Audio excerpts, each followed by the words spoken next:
So, ma'am, it's 3, 2, 1. Over to you, Dr. Chandni, ma'am. A very good afternoon.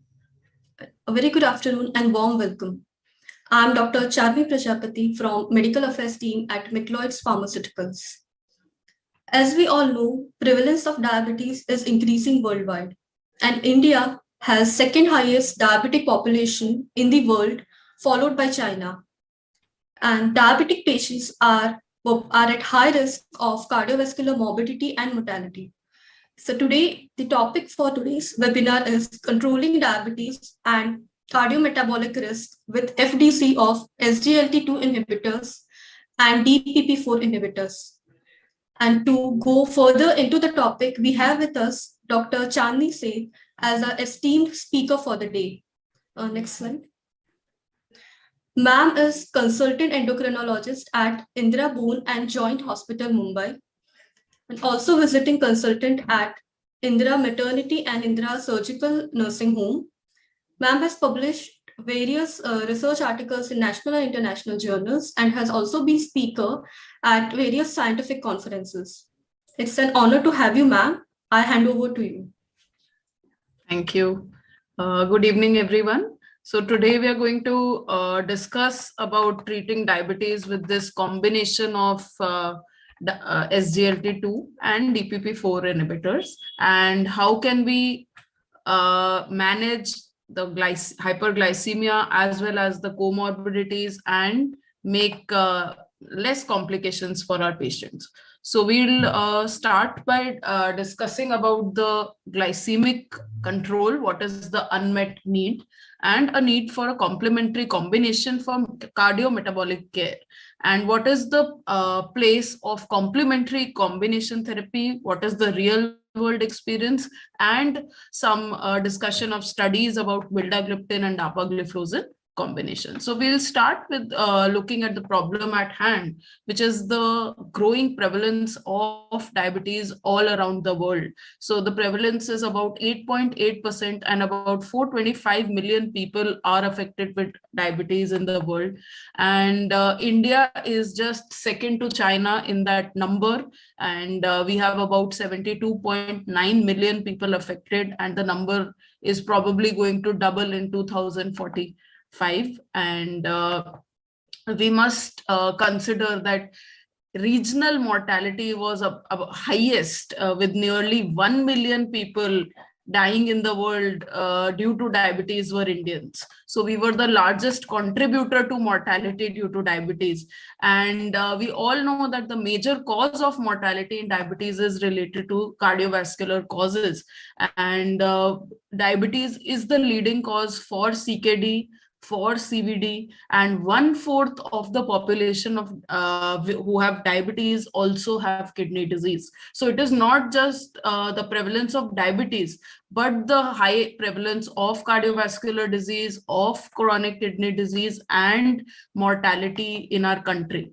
And whenever we look at the glycemic control, we look at HbA1c as a marker, and UKPDS has given us a very definite number of how much rise in complications occurs even with a 1% rise. So even when the HbA1c is going from 6 to 7%, even that 1% is causing increase in cardiovascular events. And if we look at the numbers, then 1% increase can increase the risk of an initial CV event by 38%. And 54% initial MACE. Similarly, if you reduce the HbA1c even by 1%, so even if you bring from 8% to 7%, you are decreasing diabetes-related death by 21%, MI by 14%, microvascular complications by 37%, and amputations by 43%. So that is the power of even 1% increase or decrease in HbA1c, which at times we tend to ignore or take lightly. If we look at the diabetes continuum, so if there are 100% of patients who are suffering from diabetes, only 50% will be screened, or they're going to find out that they actually have diabetes. Out of that 50-55%, 40% are diagnosed, and still there is a 6% loss in patients who are getting treated. And in the end, the number who is actually getting controlled is just 19%. So 100 out of 100, only 19 people are achieving a control in their hyperglycemia. It is not just us, but the patients who are scared of this diabetes. But if you look at their priorities, of course, the priority of developing complication, because that is what they have seen around. They have seen eyesight losses, kidney failures, and heart attacks in diabetics. So that is their number one concern. But if you practically look, one of the biggest concern is the food restriction. When you're telling a diabetic patient that this is a diabetic diet, they get a very especially in our country, that is one of the major things, that what we cannot eat this or that anymore. Of course, there are other concerns like side effect of drugs, the risk of fluctuations, the need for regular checking. Insulin injection is one of the biggest I think problems with our patient, and then they are also affected by the negative impacts on their family, on their career, on their social life. So these were the results of a survey all over the world about the common fears and concerns of patients who found out that they have type 2 diabetes. So what is the unmet need here? We are just looking at the HbA1c every time, but what is the unmet need? Number one is more information and support. So diet and what food they are taking constitutes more than 50% of their care or of their ability to control type 2 diabetes. And I think correctly, that is the number one need. The second need is a solution to measure and track blood glucose. I think we have moved on from just SMBG to CGMs, but still we need more non-invasive and affordable ways of tracking the blood glucose. We have to have campaigns to diagnose more patients. We already saw the results that only 50% are getting diagnosed. And of course, patients, we have to increase their knowledge about the consequences, about the need to treat it, and about the benefits of this treatment in the newly diagnosed patients. We may also need more personalized information and more personalized or individualized care for our patients.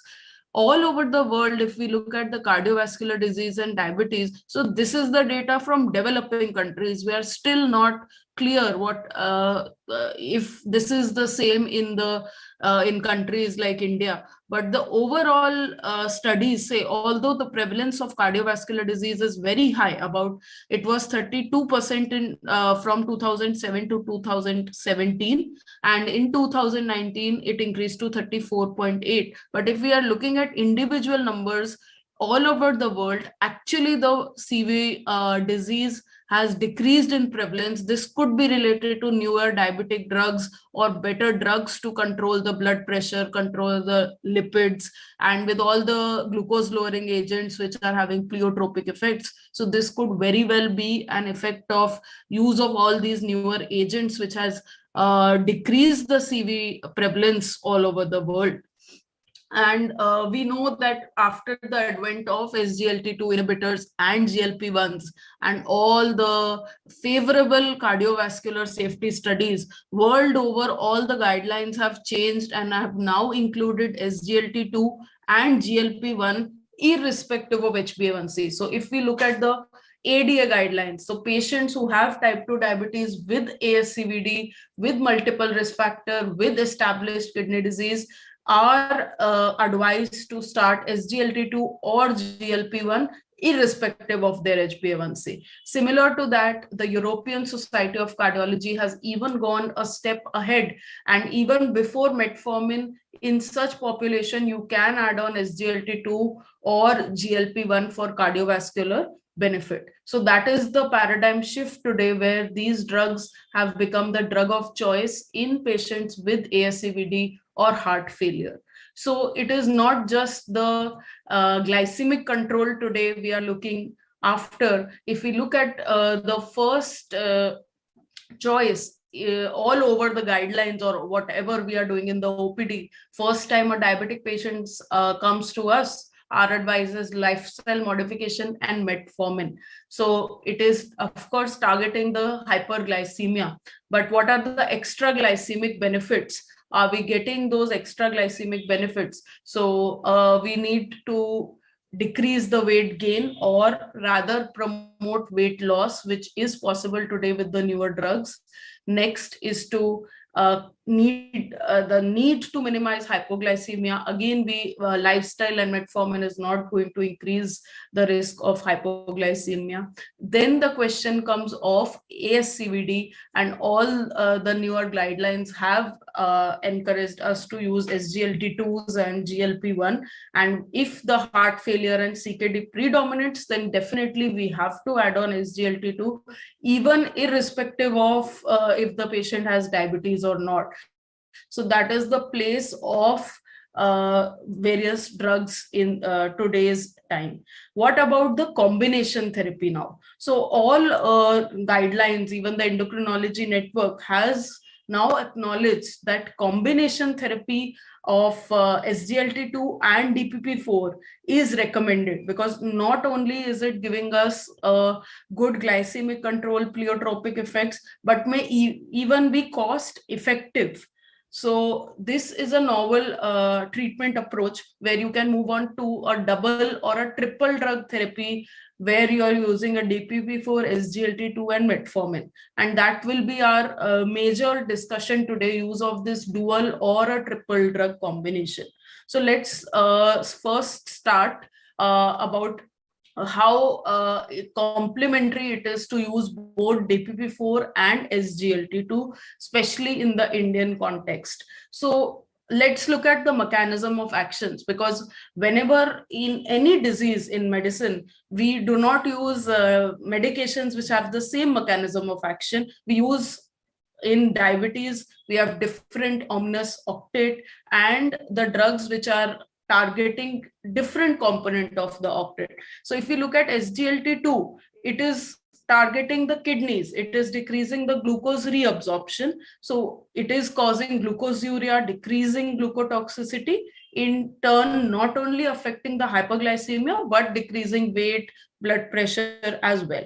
And when we look at the DPP4 inhibitors, they are acting by the incretin effect. So what they will do is they will inhibit the DPP4 enzyme, increase the half-life of GLP-1 and GIP, thereby promoting insulin secretion. Now, these are acting at different mechanisms. One is acting in the kidney, one is acting in the gut. Other than that, the complementary action is such that since SGLT2 is causing glucosuria, so what happens in the body is that glucagon is increased because of this glucose loss. Glucagon is increased and it increases the hepatic glucose output. Now, this is taken care by the DPP4 inhibitors because it is acting in the pancreas. So not only is it increasing the insulin secretion, but it's also decreasing the glucagon. So that hyperglucagonemia, which was caused by SGLT2, is taken care by the DPP4. So that is the complementary action which is given by DPP4 to help maintain the hyperglucagonemia caused by the SGLT2s. So if we look at the various effects, SGLT2 is causing glucosuria, is increasing the beta cell sensitivity, decreasing the glucotoxicity. As a result, it is having a good HbA1c reduction, fasting glucose reduction, weight loss, and blood pressure reduction. DPP4 has a glucose-dependent insulin secretion and a glucose-dependent decrease in glucagon secretion, thereby preventing any sort of hypoglycemia. This will also increase the beta cell sensitivity or function, and it also has some anti-inflammatory effects. So this will also cause your fasting and HbA1c reduction, and thereby both these drugs will give an add-on effect on our hyperglycemia. When we look at the cardiovascular outcomes or the comorbidities, so lipid profile may almost unchanged with both of these. Cardiovascular outcomes, we know SGLT2, almost all gliflozins have shown superiority in terms of cardiovascular outcomes. And we know that all our DPP4 have cardiovascular safety data available, which says that they are safe to use in patients with heart disease. Again, SGLT2 will later see the studies to support this, but we know that hospitalization for heart failure, mortality, renal events, uric acid, all is improved with SGLT2, thereby giving favorable CV outcomes. Other than that, many studies, when you looked at the Asian subset of those studies, we have seen that some gliflozins and some DPP4 inhibitors have given us a better control in our Asian subgroup, because Asian subgroup is basically different because we are thin fat individuals. We may have normal weight, normal BMI, but that abdominal obesity and visceral fat is increased in almost all our diabetic patients, irrespective of their BMI. So this combination may be a very good clinical approach in our Indian diabetic patient. And if we look at, we'll look at two cases of triple drug combination. So this is a 56-year-old man. He has a 4-year history of diabetes, so that's quite recent.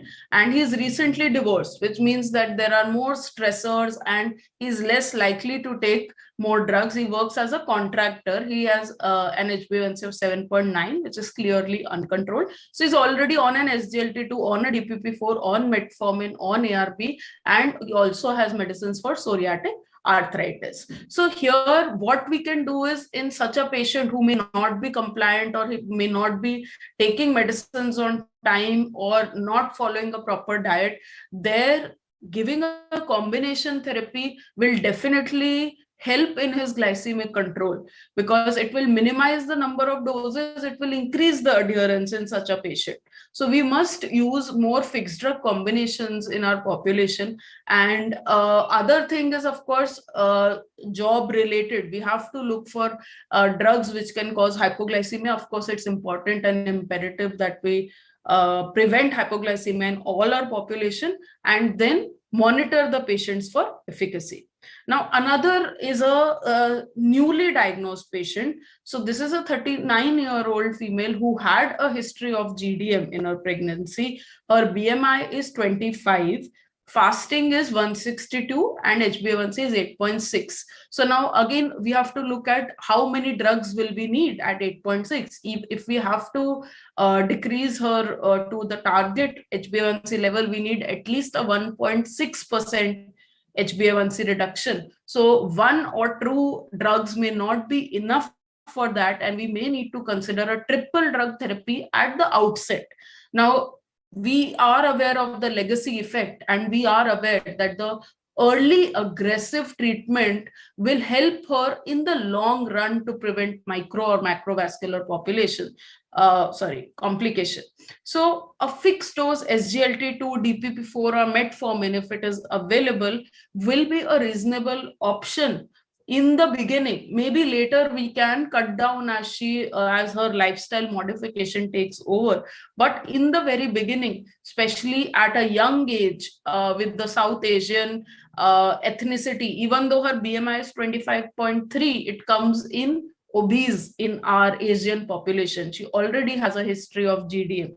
So we need to preserve the beta cells. We know that 50% of beta cells are already lost, and now there is a need at such a young age to preserve the beta cells and to get the blood glucose as near to normal as possible. So in such a patient, this kind of combination may be a good idea. If we'll discuss one expert opinion by our Indian endocrinologists who have given an expert opinion about appropriate use of this fixed drug combination of SGLT2 and DPP4. So if we are looking at a type 2 diabetic patient who is newly diagnosed, of course, we are initiating with lifestyle modification. But if this patient has an HbA1c of more than 8% and is treatment naive, or is not tolerating metformin, we can straight away go with this dual therapy of SGLT2 plus DPP4.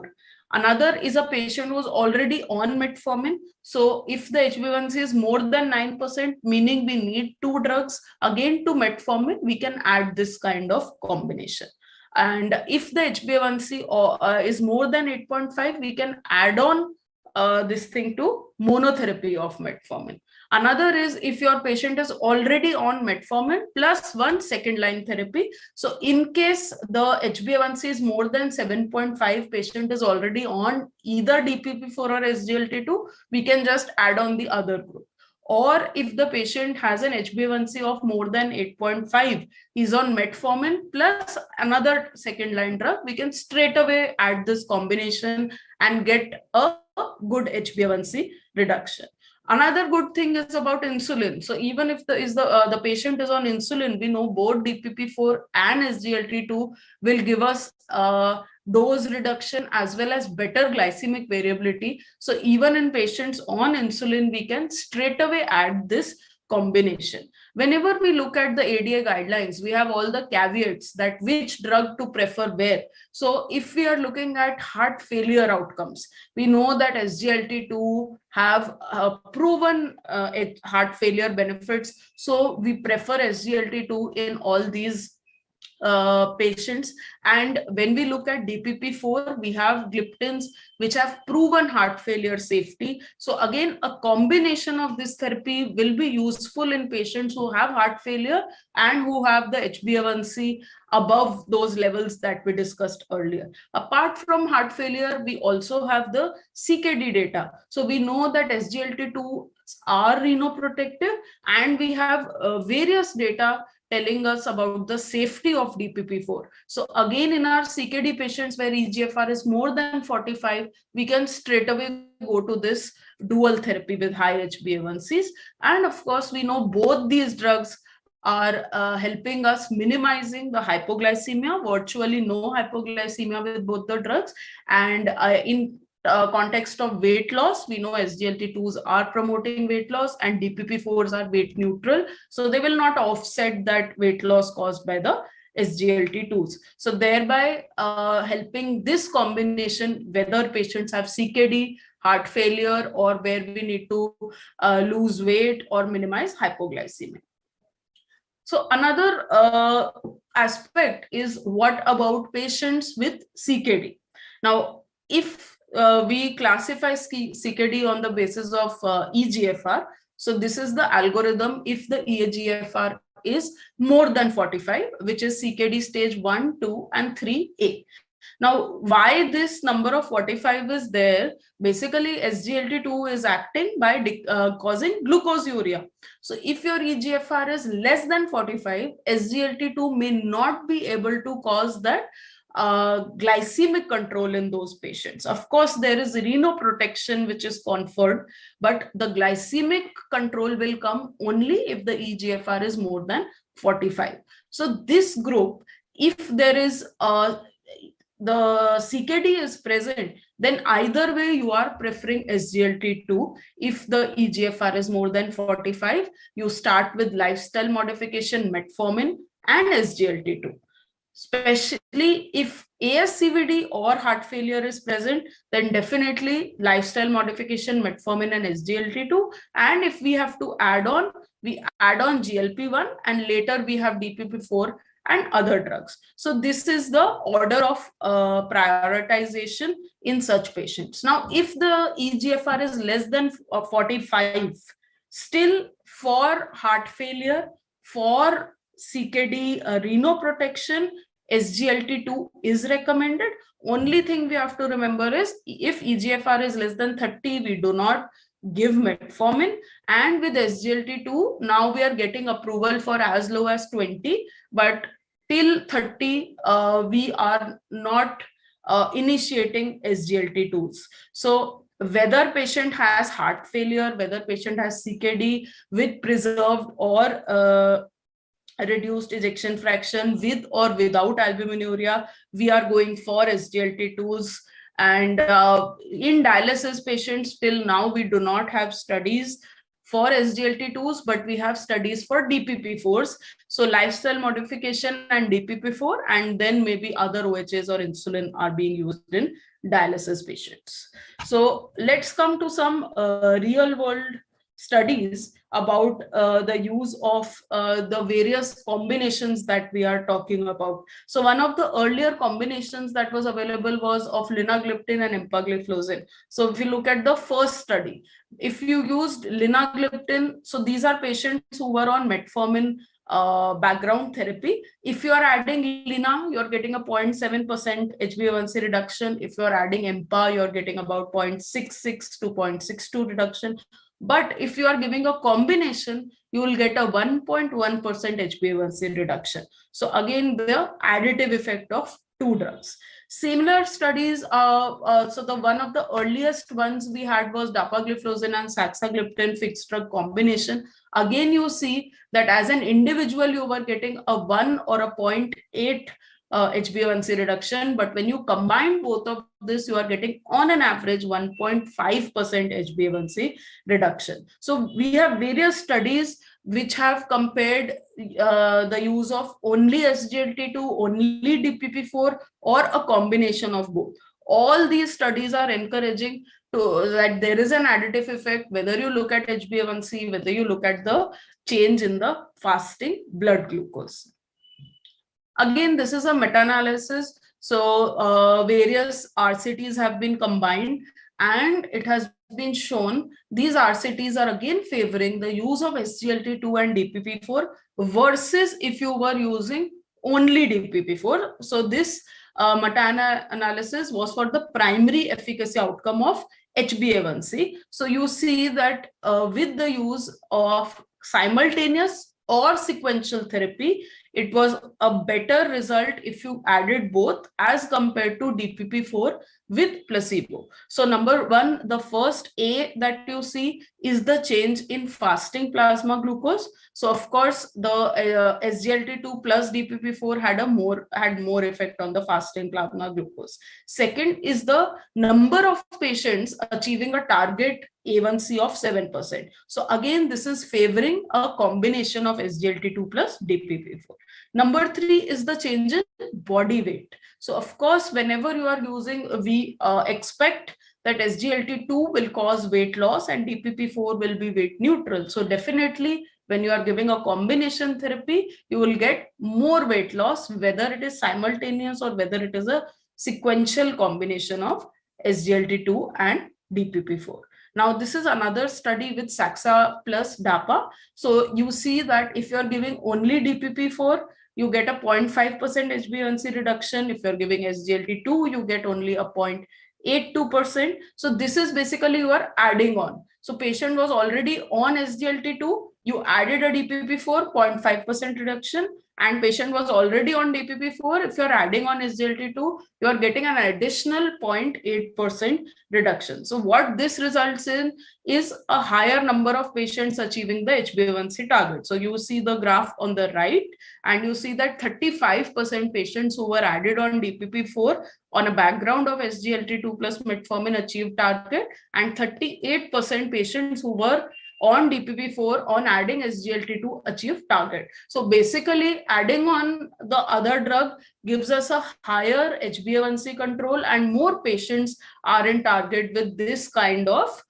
use of these drugs. Again, this is a RCT for safety of use of both these drugs. We already discussed about the efficacy that we are getting, the add-on HbA1c reduction that we are getting by adding these two groups. So again, this is a meta-analysis of various RCTs encouraging the safety aspect also. So not only are we getting an additional HbA1c reduction, it is a safe combination in terms of having weight loss, having BP reduction, and not causing hypoglycemia. So let's move on to a discussion about Vildagliptin and Dapagliflozin. So we'll study Vildagliptin and its evidences and Dapa and its evidences, and then their combination.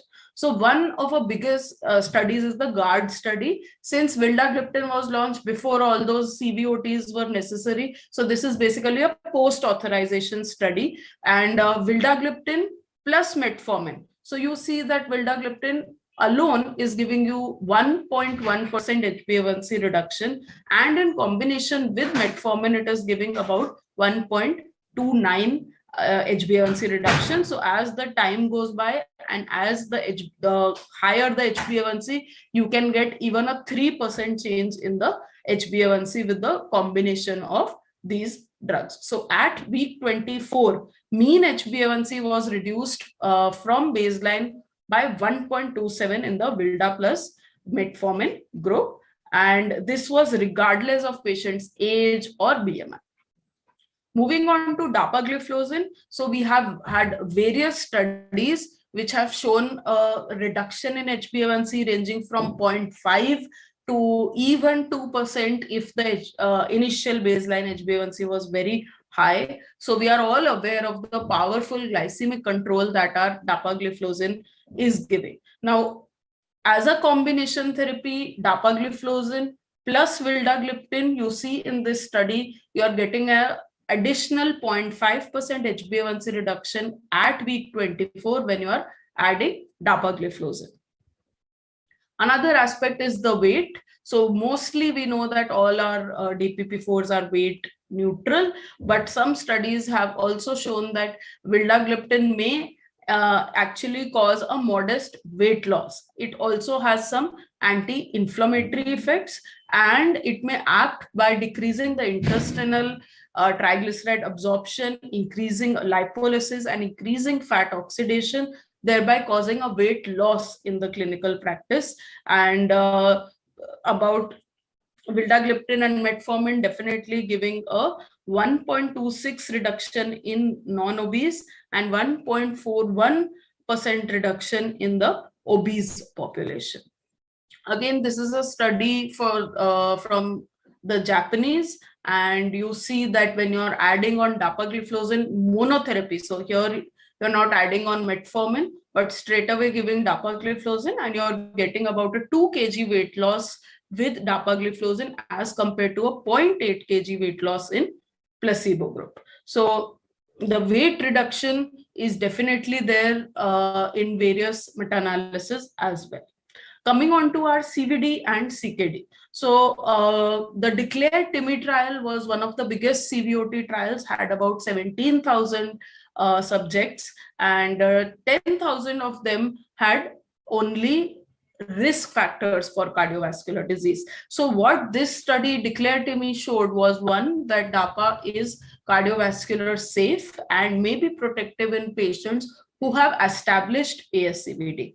Another important thing which all our gliflozins have shown is the heart failure reduction. So 27% relative risk reduction and 0.8% absolute risk reduction with Dapagliflozin in heart failure.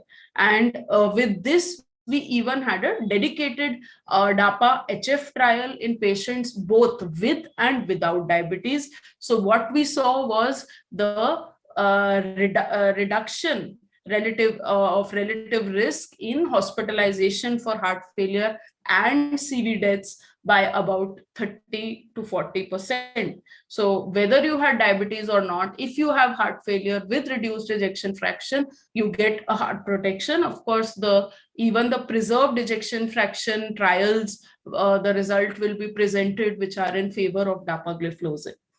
Vildagliptin, as I was saying, there were no dedicated CVOT trials, but there were definitely post-launch studies, and this is one of that European studies which has shown the cardiovascular safety of patients who were receiving Vildagliptin, again assuring us about the heart protection with Vildagliptin. Another aspect which is not much discussed is the gliptins and kidney protection. So this is one of the unique studies which have seen saxagliptin and Vildagliptin and proven that saxa and Vilda can also cause decrease in albuminuria.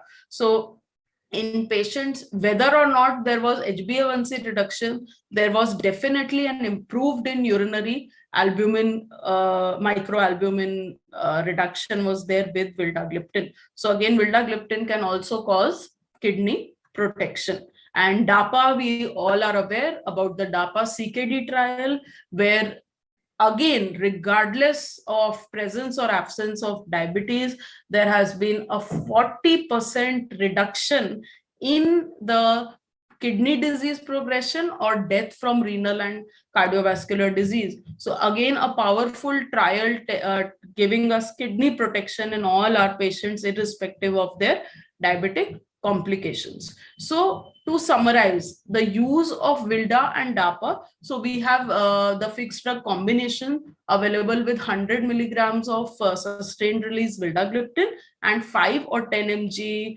doses of Dapagliflozin. We are using them in uncontrolled diabetes in a OD dosage. Of course, we are not giving this in patients who have EGFR less than 45, because we have to modify the dose of Vilda once the EGFR is going down. And so this is the use of the combination.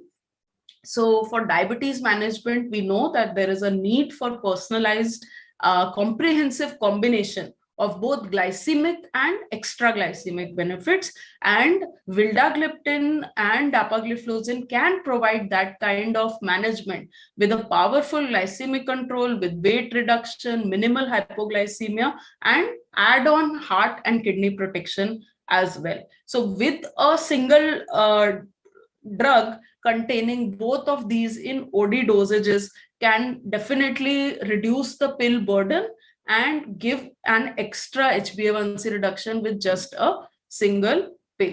So that is it from my side. Thank you. If there are any questions, I'm happy to take. Thank you so much, ma'am. Ma'am, where would you place this combination in your clinical practice? Right. So I think very similar to the case that was presented in the newly diagnosed patients who are not having any osmotic symptoms or no signs of insulin deficiency, where, they're coming with HbA1cs of 8 or 9. So there, of course, we are adding metformin in a graded,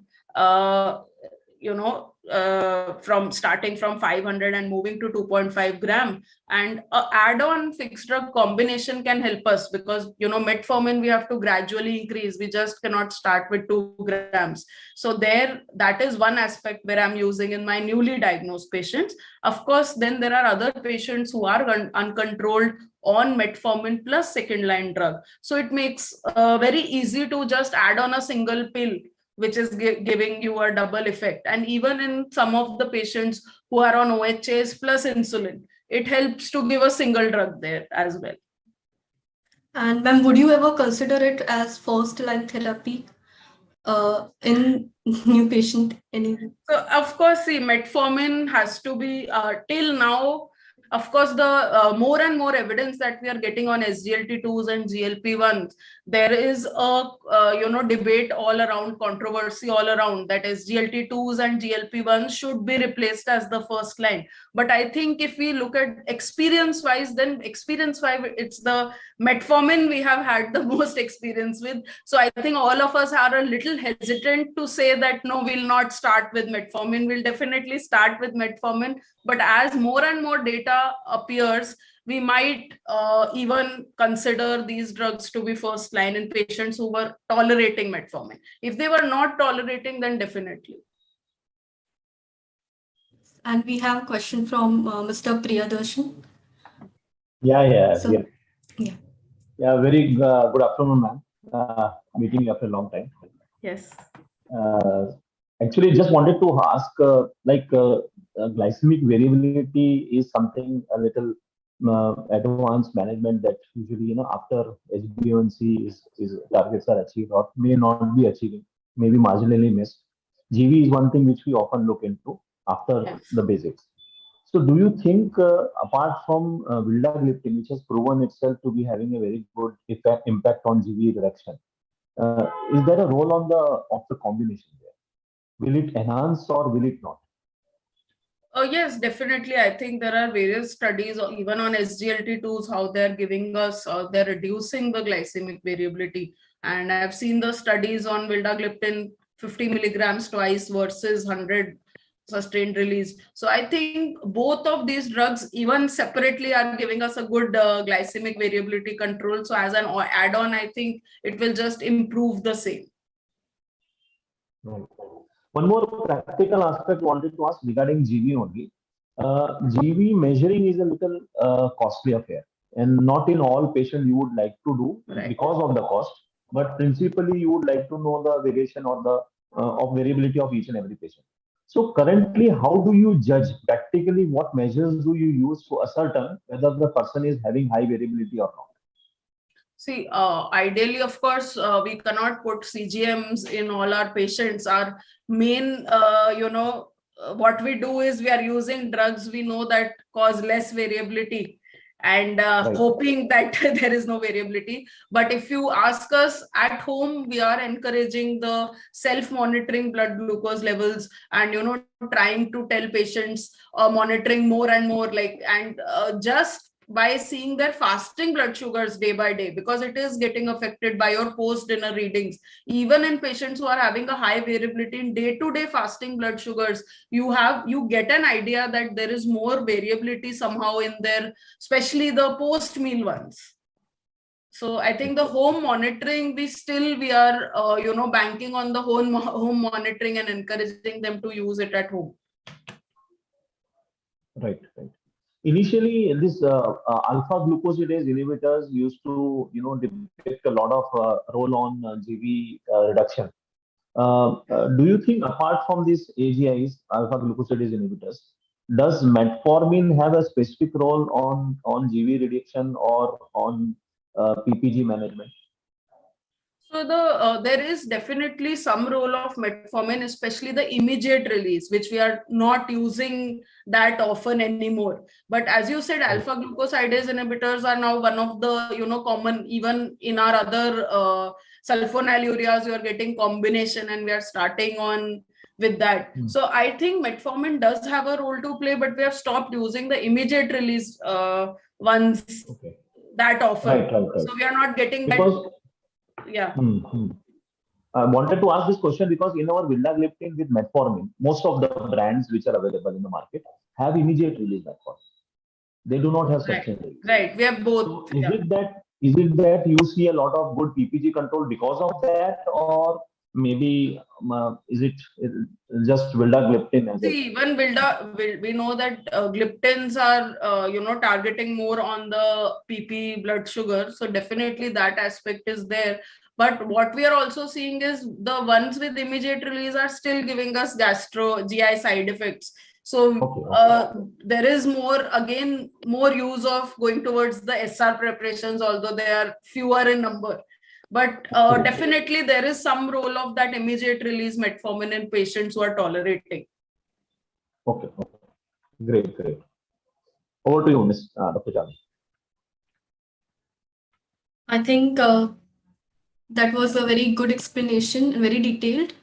And now I think we are towards the end of the session. So we thank you, Dr. Chandni Sheth, for taking out time and taking this session today and sharing your clinical insight. We also thank our audience for joining in.